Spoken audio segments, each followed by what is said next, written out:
Hello friends, आज हम पढ़ेंगे सबसेट्स। पिछली क्लास में हमने सेट्स के डेफिनेशंस को पढ़ा था, उसके कुछ एग्जांपल्स, डिस्क्रिप्शन ऑफ सेट्स और टाइप्स ऑफ सेट्स के बारे में हमने पढ़ा था।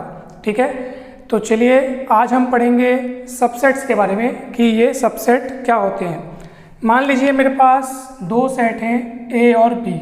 ठीक है, दो सेट हैं ए और बी, तो ए बी का सबसेट कब कहलाएगा? ए बी का सबसेट तब कहलाएगा जब ए का हर एक एलिमेंट बी में भी शामिल हो। ठीक है, A is said to be subset of B if every element of set A is also in set B. ठीक है, तो सेट ए बी का सबसेट कब कहलाएगा? यदि ए के सारे एलिमेंट्स, हर एक एलिमेंट बोलने का मतलब है कि सारे एलिमेंट्स किस में हो? बी में भी हो। ठीक है, तो हम इसको लिखेंगे कैसे? अगर ए बी का सबसेट होता है तो हम उसको इस तरीके से लिखते हैं, A is subset of B. तो ये जो आप सिंबल देख रहे हैं ना, ये सबसेट का सिंबल है और हम इसको पढ़ते हैं A is a subset of B. ठीक है, या हम इसको ऐसा भी बोल सकते हैं, A is contained in B. Contained यानी उसके अंदर शामिल है। आप इस तरीके से समझ सकते हैं कि मान लीजिए बी है तो ए उसके भीतर है। ठीक, तो यहाँ पर आपको जो ये जो सिंबल दिख रहा है उसमें दो चीज़ें छिपी हुई हैं। एक तो आप देखेंगे कि यहाँ से ये ऐसा लग रहा है कि बी ए को अपने भीतर रख रहा है, जो कि आपको यहाँ से दिख रहा है। ठीक है, और नीचे में जो लाइन खींची हुई है उसका मतलब ये है कि वो उसके इक्वल भी हो सकता है, यानी कुछ इस तरीके से यही बी है और यही ए है, यानी कि दोनों के दोनों इक्वल भी हो सकते हैं। ठीक है, तो ये सबसेट का डेफिनेशन हुआ। अब हम इसको और दूसरे शब्दों में बोलना हो तो हम क्या बोलेंगे? ठीक है, अगर ए बी का सबसेट है, अगर ए बी का सबसेट है तो हम कह सकते हैं कि बी ए को अपने भीतर रखता है। ठीक है, और या हम उसको ऐसा बोल सकते हैं B contains A, B contains A, या हम उसको ऐसा बोल सकते हैं कि B is superset of A. ठीक है, यानी कि आप एक बात समझ गए कि if A is subset of B, A is subset of B, then B is superset of A, B is superset of A. A अगर बी का सबसेट है तो इसका मतलब ये है कि बी ए का क्या होगा? सुपर सेट होगा। अब हम देखते हैं कि प्रॉपर सबसेट किसको कहेंगे। ठीक है, चलिए देखते हैं प्रॉपर सबसेट किसको कहेंगे, फिर हम इसके एग्जाम्पल्स भी देखेंगे। If A is a subset of B, ठीक, if A is a subset of B and A does not equal to B, A अगर बी का सबसेट हो लेकिन बी के इक्वल ना हो, इसका मतलब ये है कि वो उससे छोटा ही हो, उसमें शामिल हो और उससे छोटा ही हो, तो तब हम कहेंगे A is a proper subset of B. और उसको हम, ये इम्प्लाइज का साइन है, इम्प्लाइज का साइन क्या बताता है हमें कि अगर ये वाली बातें होंगी तो ये बात होगी। कौन सी बात होगी? A is a proper subset of B. तो ये प्रॉपर सबसेट का सिंबल है, यानी कि एक सेट ए दूसरे सेट बी का प्रॉपर सबसेट कब कहलाएगा? यदि उसका सबसेट हो और वो उसके इक्वल न हो। ठीक है, तो प्रॉपर सबसेट को हम इस तरीके से लिखते हैं और कभी कभी हम ऐसे भी लिखते हैं, ये ऐसे। ठीक है, ऐसे भी लिखते हैं और कई राइटर्स ऐसा भी लिखते हैं। तो ये हो गया प्रॉपर सबसेट का डेफिनेशन। जैसे आप एग्जाम्पल के तौर पे हम देखते हैं कि मान लीजिए ए सेट है जिसमें केवल 1 है और ये 1 2 का 4, यानी 1 to 4, तो ये सबसेट आपको दिख रहा है क्या? करेक्ट, ये सबसेट है, बल्कि हम कहेंगे ये तो प्रॉपर सबसेट है। ठीक है, ये अगला सेट में बनाता हूँ, 1 2 4 5, 1 2 4 5, ये 1 2 5 6 बनाता हूँ। चलिए, क्या हम इसको इसका सबसेट कह सकते हैं क्या? नहीं कह सकते, क्योंकि क्या इस सेट के सारे एलिमेंट्स यहाँ पर हैं? नहीं है। देखो 1 है, चलो है यहाँ पे, 2 यहाँ पे है, लेकिन यहाँ पे 4 है और 4 वहाँ पर नहीं है। डेफिनेशन के अनुसार एक सेट के अगर सारे के सारे एलिमेंट्स दूसरे सेट में मौजूद हैं तो पहले सेट को दूसरे सेट का सबसेट कहते हैं। यहाँ पे 1 तो दिख रहा है, चलो वहाँ पे 2 भी दिख रहा है, लेकिन 4 वहाँ नहीं दिख रहा है, इसलिए हम इस सेट को उस सेट का सबसेट नहीं कह सकते। ठीक है, तो ये एक डेफिनेशन हो गई। और प्रॉपर सबसेट का मैं आपको एक और एग्जांपल देता हूँ। जैसे मान लीजिए ए है set of all natural numbers which are, अपन कैसे दे सकते हैं इसका example, set of all natural numbers which divides 100। ठीक है, मतलब इसको मैं क्या बोल रहा हूँ, set of all natural numbers which divides 100, यानी ऐसे नेचुरल नंबर्स का कलेक्शन जो 100 को क्या करते हैं, डिवाइड करते हैं। अब मैं भी एक ऐसा सेट दे रहा हूँ, set of all natural numbers, set of all prime numbers, okay, prime numbers which divides 100। तो ए में मैं कैसे एलिमेंट्स ले रहा हूँ, कैसे नंबर्स ले रहा हूँ, कोई भी नंबर हो बस जो 100 को डिवाइड करता हो, और यहाँ पे मैं ऐसे नंबर्स को ले रहा हूँ जो प्राइम हो और 100 को डिवाइड करते हो। तो ऑब्वियस सी बात है कि यहाँ पर नंबर, यहाँ पर एलिमेंट्स कम आएंगे। ठीक है, 100 को डिवाइड करने वाले तो बहुत होंगे, लेकिन उनमें से क्या सारे प्राइम होंगे, क्या नहीं होंगे, कई नंबर्स कंपोजिट भी होंगे। इसलिए हम ऑब्वियस सी बात है कि यहाँ पे बी क्या होगा, ए का प्रॉपर सबसेट होगा, प्रॉपर सबसेट। ठीक है, चलिए आगे बढ़ते हैं हम।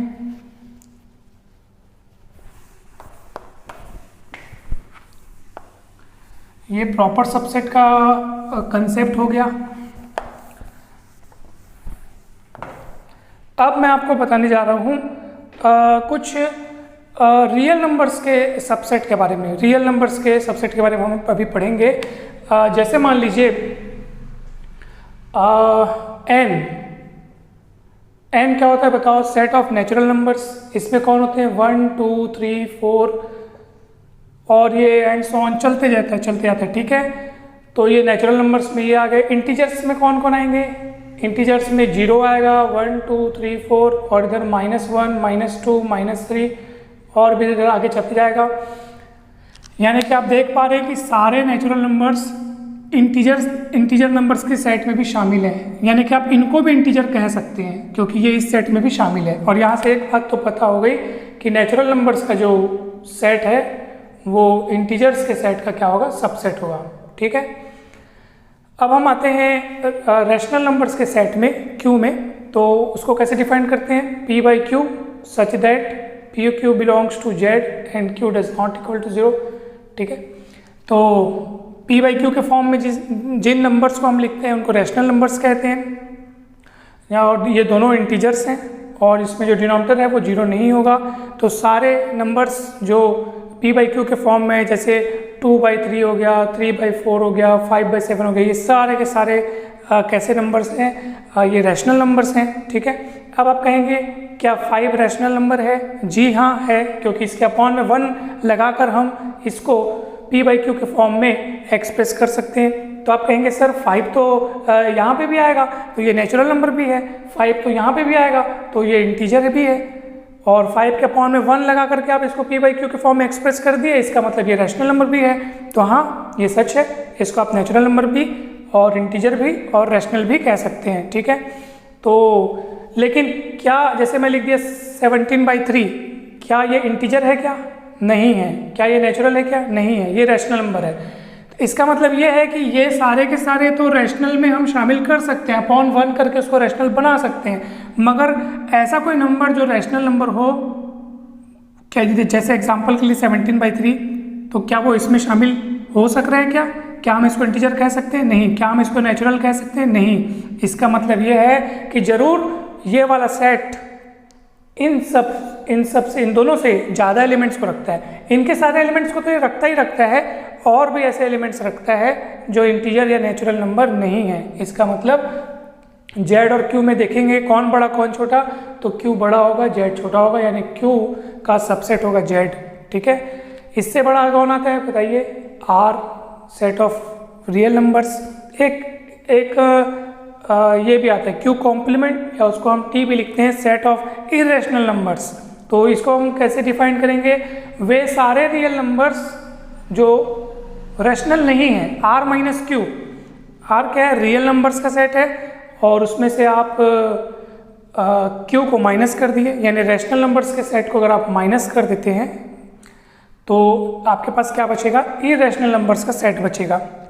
तो अपन इसको ऐसे भी डिफाइन कर सकते हैं, क्यू कॉम्प्लीमेंट यानी कि टी, यानी कि this contains all elements such that it does not belongs to Q, यानी हम इस सेट में ऐसे एलिमेंट्स को रखेंगे जो क्यू में शामिल नहीं है, तो उनको इरेशनल नंबर कहेंगे। चलिए, तो अब सीधी सी बात है कि जो एलिमेंट्स क्यू में नहीं है, इसका मतलब वो जेड में भी नहीं होंगे, एन में भी नहीं होंगे, क्योंकि क्यू के अंदर आखिर एन और जेड तो है ही। अगर हम इसका ये स्टेप से बनाएं तो ये कुछ ऐसे बनेगा। सबसे पहले बनेगा एन, ठीक है। एन को अपने अंदर कौन रख रहा है? एन को अपने अंदर रख रहा है जेड। उसको अपने अंदर कौन रख रहा है? उसको अपने अंदर रख रहा है क्यू, ठीक है। और उसको अपने अंदर कौन रखेगा? उसको अपने अंदर रखेगा आर। सबसे छोटा एन, फिर जेड, फिर क्यू, फिर आर। तो हम इसको और ऐसे करके लिख सकते हैं आर, है ना, ये आर हो गया। तो इनमें से सबसे बड़ा सेट कौन हो गया? आर। और ये जो बच गया, अब देखिए ये वाला जो मैंने सेट बनाया वो क्या हो गया? ये हो गया क्यू, और ये बड़े वाले को मैं क्या बोल रहा हूँ? आर। इसका मतलब ये जो बचा हुआ हिस्सा है ये जरूर जो है वो क्यू कॉम्प्लीमेंट का ही हिस्सा है, यानी वो इरेशनल नंबर का हिस्सा है। तभी तो क्यू इतना रैशनल नंबर्स का सेट और ये इरेशनल नंबर्स का सेट मिल करके ये बड़ा डब्बा बना रहे हैं, यानी सेट ऑफ रियल नंबर्स बना रहे हैं। तो सेट ऑफ रियल नंबर्स कैसे तैयार होता है? सारे रैशनल नंबर्स और सारे इरेशनल नंबर्स को मिला करके सेट ऑफ रियल नंबर्स तैयार होता है। इसलिए हम उसको लिखते हैं क्यू यूनियन यानी दोनों को मिला करके लिखना, क्यू यूनियन क्यू कॉम्प्लीमेंट, ठीक है। तो ये भी आपको अच्छे से याद रखना है। चलिए, अब मैं आपको बता देता हूँ इंटरवल्स क्या होते हैं, ठीक है। तो हम अभी पढ़ते हैं इंटरवल्स।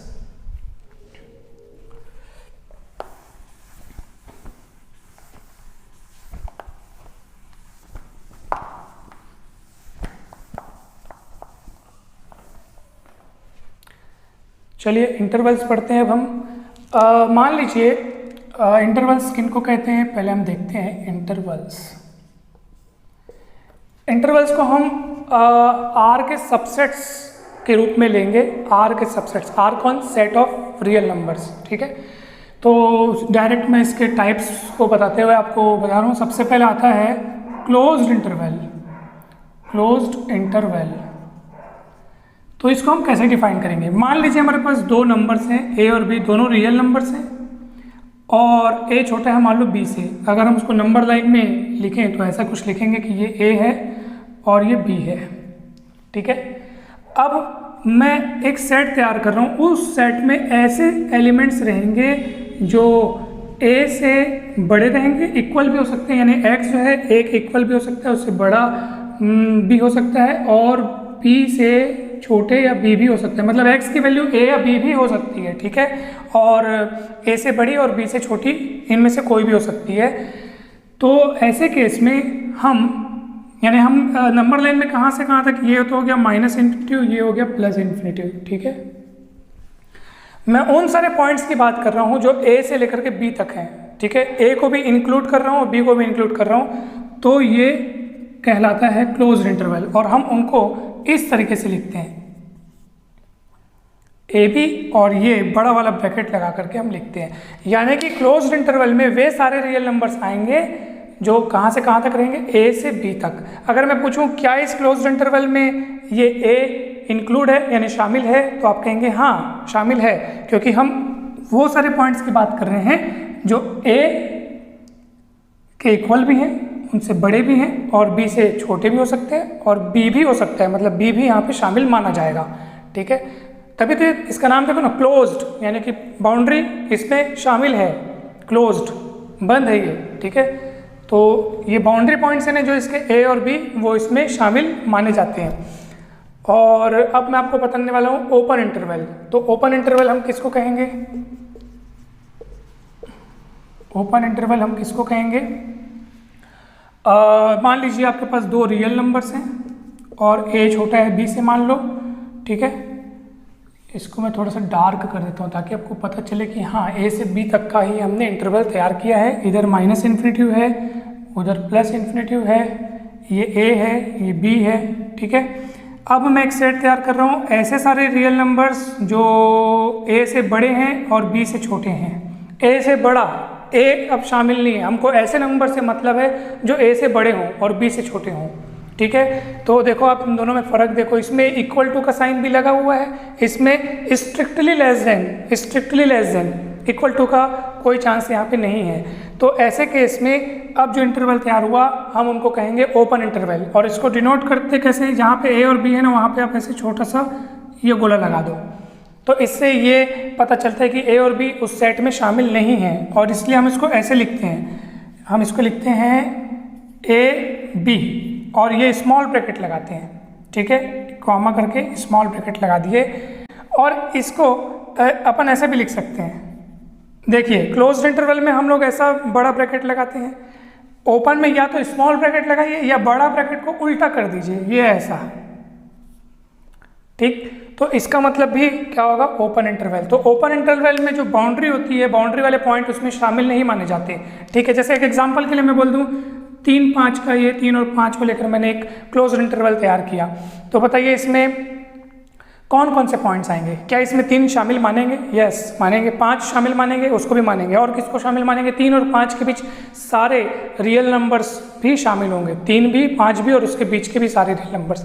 अगर मैं 3 5 का मैं वो बना दूँ, ओपन इंटरवल बना दूँ, तो इसमें कौन कौन शामिल होगा?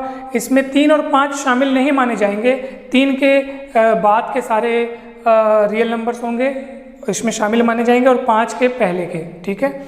तो ये ओपन इंटरवल हो गया। अब हम देखेंगे सेमी ओपन इंटरवल या फिर उसको हम सेमी क्लोज्ड ओपन इंटरवल भी कहते हैं, ठीक है। यानी एक तरफ से खुला, एक तरफ से बंद, एक तरफ से ओपन होगा और एक तरफ से क्या होगा? क्लोज्ड होगा। चलिए उसको भी समझते हैं अपन।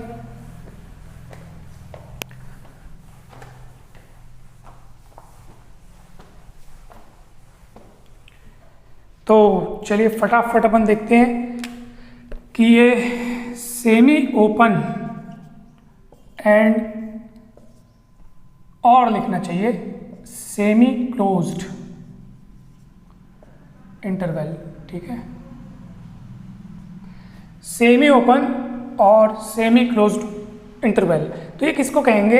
ये हम 2 प्रकार से बना सकते हैं। देखिए, एक तरफ मैं ऐसे एलिमेंट्स का कलेक्शन तैयार करता हूँ। सबसे पहले तो मैं यहाँ पे मान लेता हूँ a और b 2 रियल नंबर्स हैं, a छोटा है b से, तो हम ऐसे रियल नंबर्स को कलेक्ट कर रहे हैं, उनका सेट तैयार कर रहे हैं जो कि a से बड़े या बराबर हैं, a से बड़े या बराबर, ठीक है। यानी a के इक्वल भी हो सकते हैं और a से बड़े भी, लेकिन b से स्ट्रिक्टली छोटे। अब आप इसको गौर से देखिए, यहाँ पर a इज लेस देन और इक्वल टू x लिखा है, but strictly less then b लिखा है। यानी कि हम ऐसा इंटरवल तैयार करें जिसमें a इंक्लूड है, b एक्सक्लूड है, यानी b शामिल नहीं है। यानी कि ये a की तरफ से क्लोज्ड है, b की तरफ से ओपन है, तो हम इसको ऐसे लिखेंगे, a की तरफ से क्लोज्ड है लेकिन b की तरफ से ओपन है। ये देखिए, एक तरफ क्लोज्ड एक तरफ ओपन, आधा क्लोज्ड आधा ओपन, इसलिए इसको हम इसको सेमी ओपन या सेमी क्लोज्ड भी कह सकते हैं। आप इसको ऐसे भी लिख सकते हैं, a और b लिख करके, मैं बताया था स्मॉल ब्रैकेट को उल्टा बड़ा ब्रैकेट बना के लिख सकते हैं। ये सेमी ओपन या सेमी क्लोज्ड इंटरवल इस तरीके से बन सकता है। दूसरा क्या हो सकता है?